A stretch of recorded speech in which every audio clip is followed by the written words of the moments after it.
Assalamualaikum warahmatullahi wabarakatuh, Ustadz. Izin bertanya. Begini Ustadz, saya umur 16 tahun. Ayah saya orangnya suka mabuk-mabukan dan main judi. Duit hasil main judi itu diberikan kepada ibu saya dan dibelikan kebutuhan makan. Jadi saya sekeluarga mau tidak mau memakan uang itu. Karena dari anggota keluarga saya belum ada yang bisa menghasilkan uang sendiri. Sedangkan jika kita memakan uang itu, hidayah atau rahmat sulit sampai di keluarga. Pernah sekali ibu saya membeli Al-Quran, tapi saya tidak tahu apakah uang yang dipakai dari ayah saya atau tidak. Tetapi Al-Quran tersebut saya baca sampai sekarang. Pertanyaannya, bagaimana jika kami sekeluarga memakan uang tersebut sedangkan kami tidak bisa mencari uang sendiri?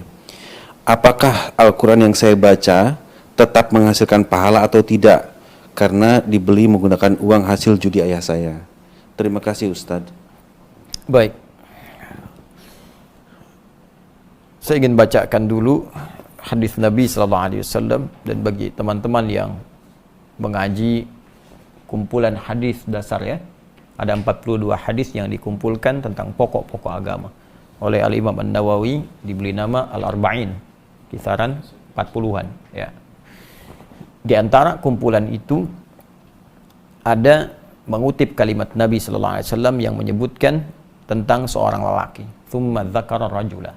Nabi mengisahkan seorang lelaki yutilus safara, yang menempuh perjalanan panjang. Asy'atha aghbara, sampai ia terkena debu ya. Jadi dulu kan belum ada mobil seperti kita sekarang. Jadi ini menunjukkan dia melakukan perjalanan panjang. Ya, sehingga sudah berdebu gitu wajahnya. Kemudian yamuddu yadayhi ilas sama, dia mengangkat tangannya ke langit. Ya, fayaqulu ya Rabb, ya Rabb. Dan dia mulai membuka doanya dengan menyebut al-asmaul husna. Ya Rabb, ya Rabb. Tiga perbuatan ini seharusnya cepat mengabulkan doa. Karena memenuhi tiga unsur cepatnya doa dikabulkan. Satu, doa yang dipanjatkan dalam perjalanan jauh itu cepat dikabulkan oleh Allah Subhanahu wa taala. Apalagi perjalanan menuju tempat yang baik untuk mengerjakan perbuatan baik. Ya, misal umrah, ya, haji di pesawat, banyak berdoa, banyak tobat. Perjalanan ke majlis ilmu, ya, banyak berdoa, itu cepat dikabulkan. Bahkan khusus untuk majlis ilmu itu langsung ada hadisnya di Ibnu Majah itu, ya, nomor hadis 233, ya, dari sahabat Abu Darda. Ya, Nabi SAW menyampaikan, man salaka tariqan yaltamisu fihi ilman sahalallahu lahu tariqan ilal jannah, ya, wa innal malaikata la tadau ajnihataha ridan li talibil ilmi. Ya, orang yang menempuh perjalanan untuk menuntut pengetahuan walaupun sedikit, itu akan dihitung oleh Allah untuk memudahkan langkahnya ke surga. Dan kalau penuntut ilmu ini mengetahui, sejak dia mulai berangkat, malaikat membentangkan sayapnya, memberikan ridho kepadanya. Di antara makna ridho itu adalah mengaminkan doanya. Ya, bahkan hatal hitan allati fil bihar, sampai ikan-ikan yang di laut itu pun memohonkan ampunan kalau kita mengetahui. Hadis sahih. Ya, jadi ini perjalanan panjang. Yang kedua, hadis tentang mengangkat tangan seperti ini. Ya, jadi semakin kita ingin memohon, mengangkat tangan, jadi menyatukan seperti ini, dua, ya, begini ya. Nanti kalau semakin tinggi lagi seperti istisqa, semakin tinggi. Nah, ini ada hadis mengatakan ketika seorang mengangkat tangan, itu doanya lebih cepat dikabulkan oleh Allah dibandingkan dengan yang diam. Ya, innallaha hayyun karimun. Ya, sungguh Allah itu punya sifat malu yang dalam dan sangat mulia.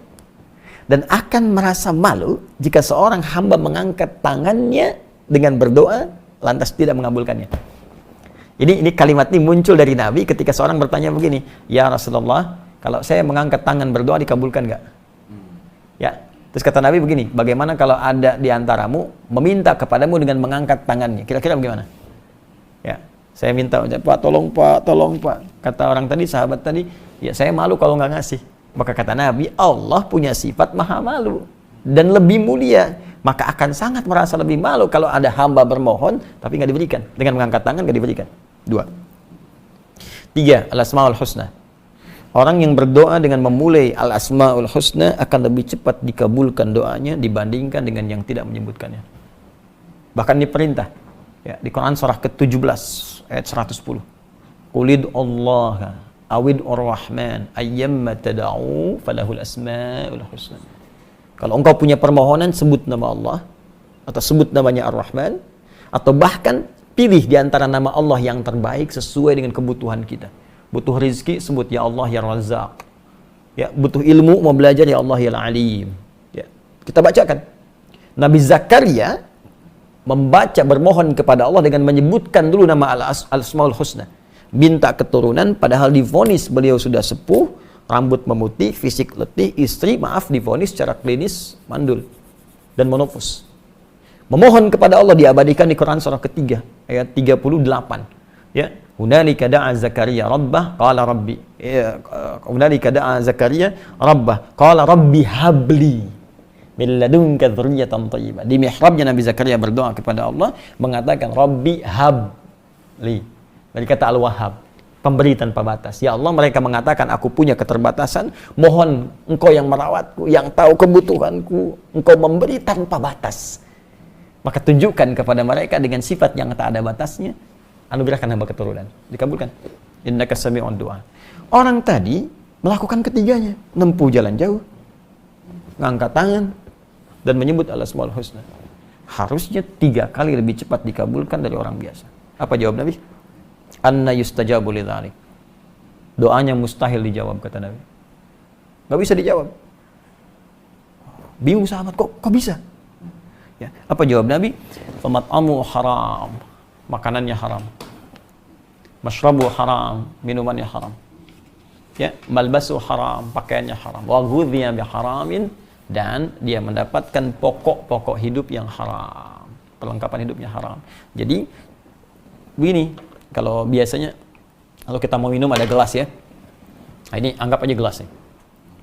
Jadi kita mau minum. Jadi kalau seorang berbuat dosa menggunakan yang haram, ya dari makan haram segala haram, ini gelasnya ketutup nih begini. Ya, kalau ketutup semakin banyak yang haramnya semakin keras tutupnya. Kalau ketutup seperti ini, bukankah kita mau masukkan apa aja susah gini? Nah, jadi bukan Allah nggak mengabulkan doanya, cuma karena ketutup begini mental. Sedangkan sifat doa itu kalau dimintakan pasti dikabul. Ya, di Quran surah kedua ayat 186. Ya, wa idza sa'alaka 'ibadi 'anni fa inni qarib. Ya.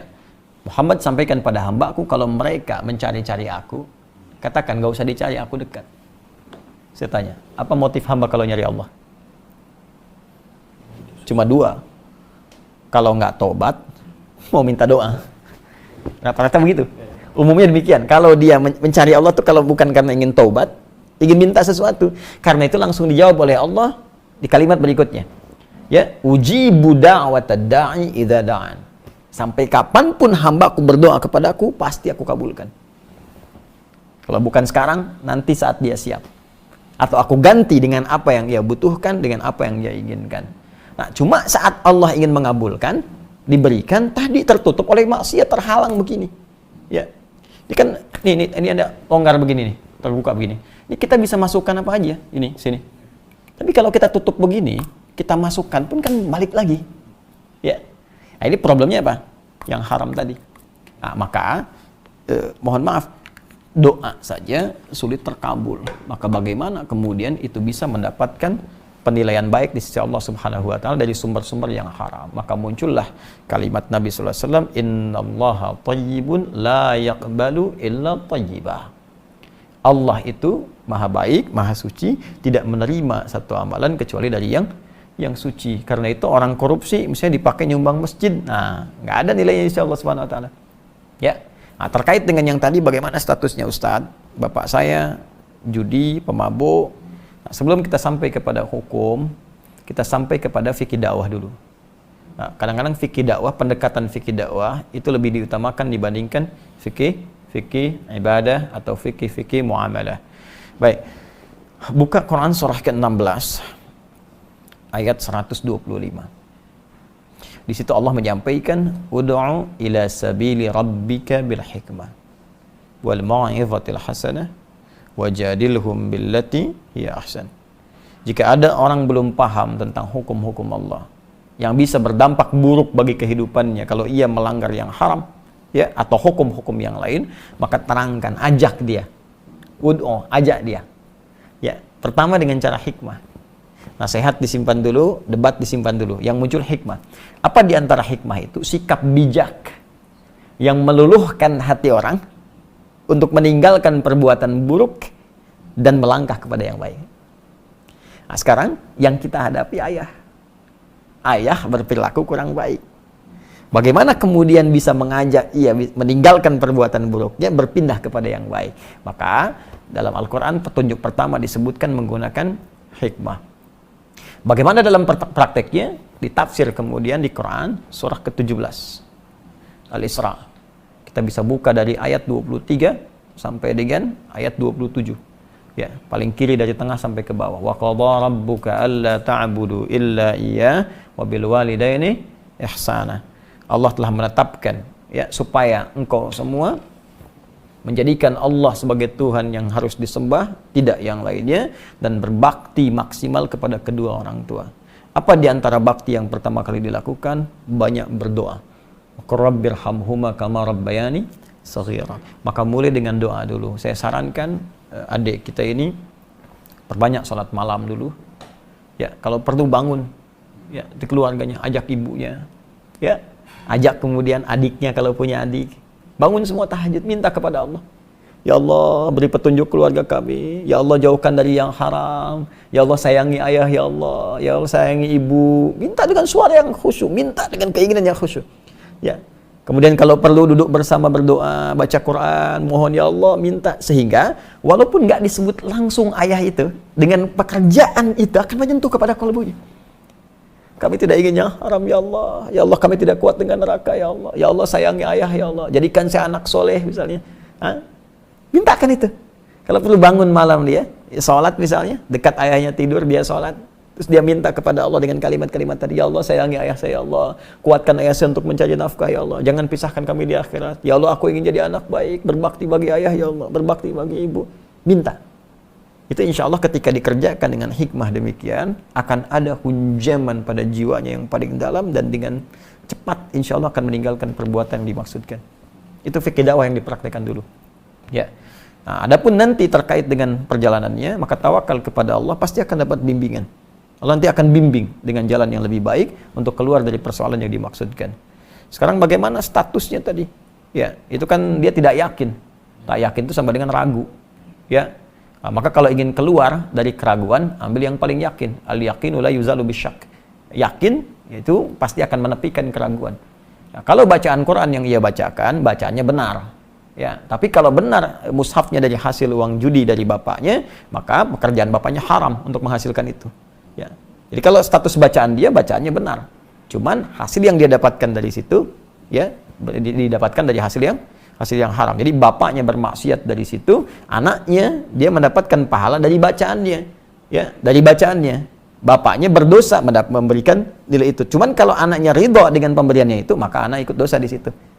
Ya, jadi misal gini, dikasih mushaf nih. Dia tahu ini. Ya, ini mushaf benar. Tapi dari hasil judi misalnya, dia ridho dengan ini. Gambaran ridhonya ridho dari hasil dari bapaknya, sedangkan bapaknya berjudi, maka bacaan yang dibacakan tidak melahirkan pahala.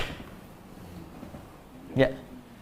Kalau dia terima misalnya, dia dapat nih, dia masih ragu, nah, maka ambil keyakinan, saya yakin insya Allah yang ini halal. Ya, tidak mungkin masih ada titik dari bapak saya nggak membeli yang ini dari yang haram. Insya Allah yang ini halal. Baca saja, berpahala dia.